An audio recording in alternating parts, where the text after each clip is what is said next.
Shalom, salam damai sejahtera bagi kita sekalian, bagi saudara-saudari yang berada di mana saja dan sahabat setia pendengar BSJD yang berada di mana saja.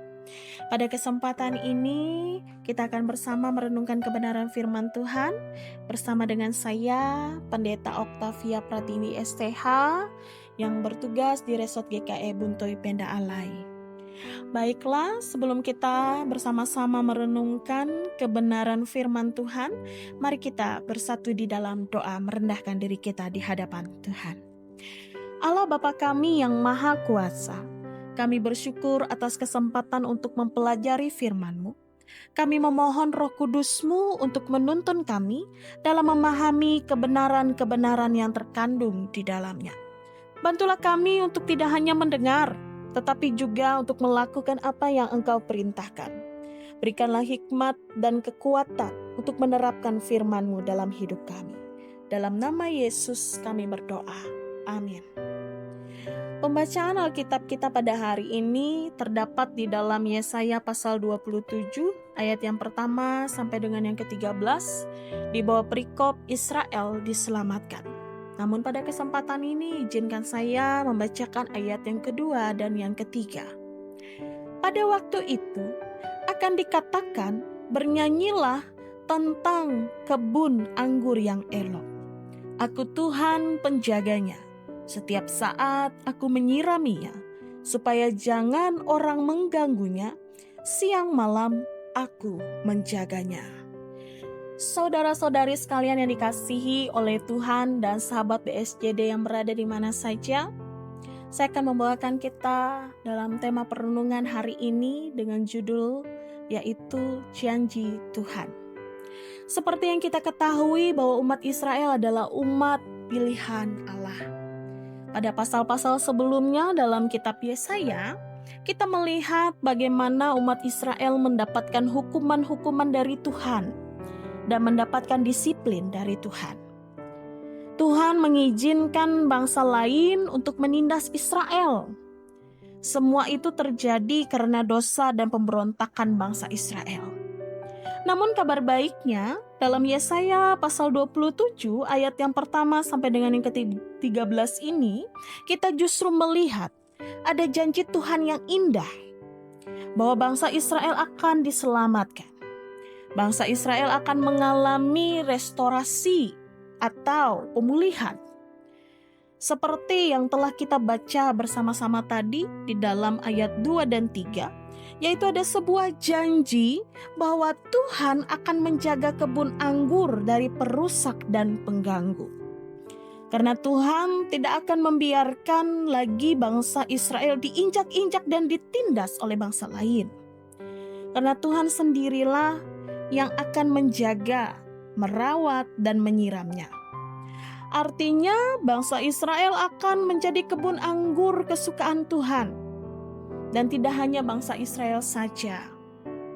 Saudara-saudari dan saya pun akan menjadi kebun anggur tersebut. Tuhan juga akan menjaga saya dan juga saudara-saudari sekalian. Karena kita semua sangatlah berharga di mata Tuhan. Dan kita sangat dikasihi oleh Tuhan. Jika dalam beberapa situasi dalam kehidupan kita pernah dan juga bahkan pada saat ini sedang mengalami masa-masa sulit, percayalah tidak selamanya kita akan mengalami masa-masa sulit tersebut. Akan ada waktunya pemulihan bagi hidup kita dan berkat kasih karunia Tuhan itu turun dalam hidup kita. Janji dan kasih Tuhan tersebut pasti akan dinyatakan dalam hidup kita. Nah, maka oleh sebab itu, saudara-saudari sekalian, kita harus membuka hati kita untuk pekerjaan Tuhan. Dan kita harus mengandalkan Tuhan dalam hidup kita. Maka Tuhan akan berjanji untuk memulihkan kehidupan kita. Namun yang menjadi pertanyaannya pada saat ini untuk kita semua, apakah kita siap menerima janji Tuhan tersebut? Ataukah sebaliknya, kita masih mengeraskan hati kita dan hanya mengandalkan kekuatan kita sendiri? Jika kita masih mengandalkan kekuatan kita sendiri, maka janji Tuhan itu tidak akan datang bagi kita. Namun, jika kita mau membuka hati kita dengan sepenuhnya bagi pekerjaan Tuhan, maka pemulihan yang dijanjikan Tuhan akan menjadi sebuah kenyataan dalam hidup kita. Tuhan akan memulihkan keadaan kita, saudara-saudari. Dan maka seluruh dunia pun akan melihat bagaimana campur tangan Tuhan nyata dalam hidup kita.